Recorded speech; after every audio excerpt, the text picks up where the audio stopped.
Hello, my name is Stuart Blackburn, and one of the things that I find most curious about human life is the power of words, the power of our thoughts, the power of the stories that we tell ourselves. Each thought, each meaning, each story that we tell changes our life and creates the reality that we experience.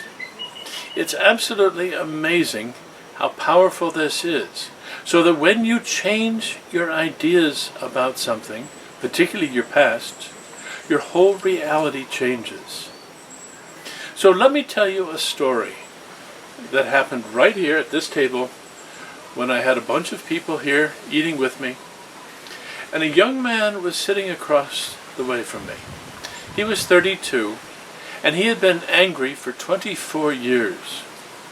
When he was 8, he was living in a small, remote northern village when an avalanche suddenly appeared and killed his brother, who was 10.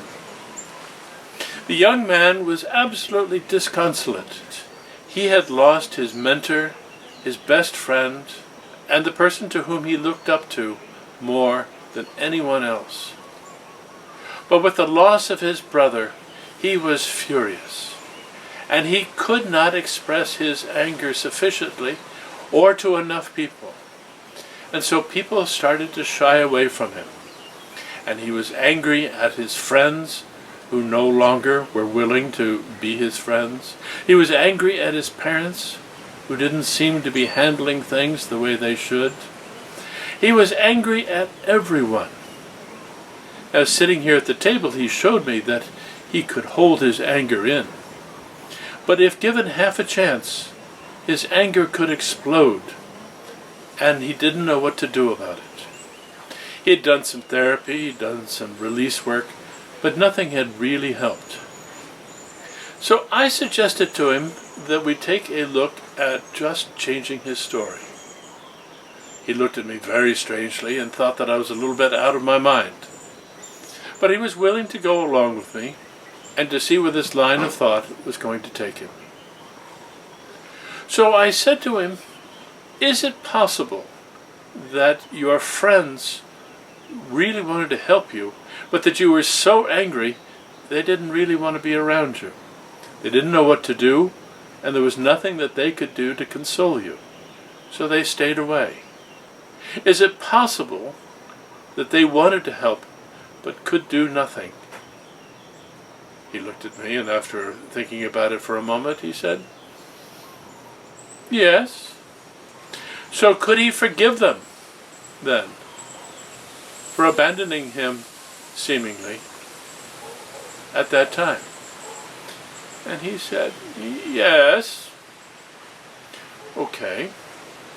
Then his parents were likely to be as upset, if not more upset, at their loss. They had lost one of their 2 sons, and undoubtedly were hurting very badly. Was it possible that in the midst of their hurt, they could do no more than what they were doing to love him and to help him handle his loss? Was it possible that they had loved him so much that they were doing everything that they could in the midst of incredible pain, and that they could do nothing more to console him? Yes. So I gave him a short lesson in expectations. That expectations are something that look like reality, but aren't really real. We think that they're real because we have no doubt about them. But we aren't here to live up to other people's expectations, and other people aren't here to live up to our expectations. We create these expectations. They're our invention. They're like a thought form that go out and affect reality. But we are the ones who are responsible for them. So I asked this young man if he had expected his parents to behave differently than the way they had. Yes, that's probably true. So who was responsible for this expectation? I was. Well then, is it possible that you could forgive your parents at this point, knowing what you know now? And forgive them knowing that they tried as much as they could, and as hard as they could, to take care of you in that awful time? Yes? All right then. So now, what about his brother? Had his brother intentionally abandoned him? Had his brother intentionally gone off and left him alone? No. So, could you forgive your brother then for abandoning you? Yes. There was still something that wasn't right. There was something that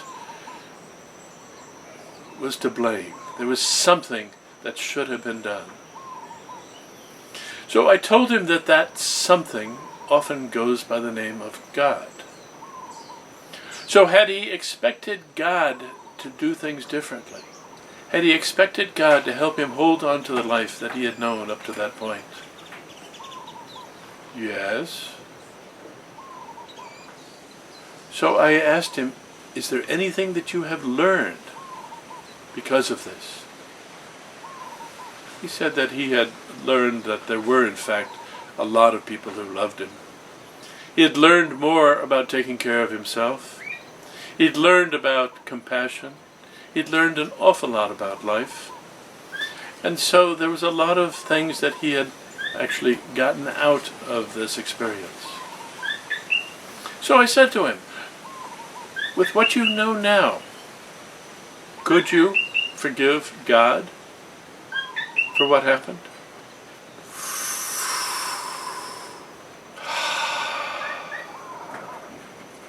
Yes, he said. Okay. There was only one other forgiveness that needed to happen. He had felt so guilty that he hadn't been able to do anything. He had felt helpless at the time, but it seemed like there was something that he should have done. But in fact, there was nothing.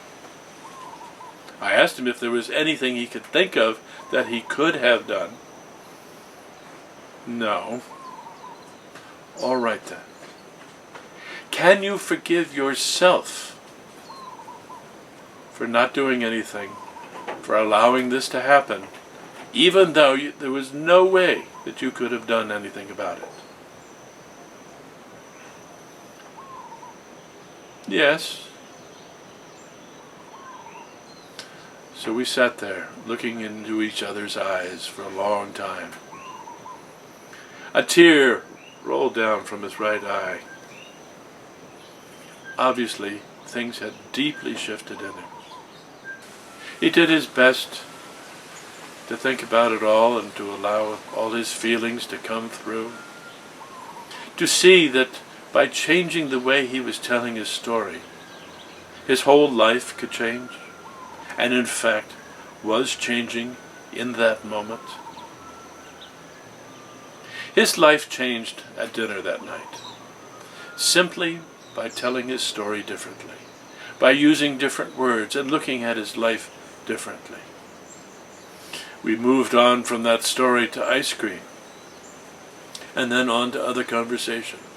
But it had affected this young man so deeply that his anger was no longer a big factor in his life.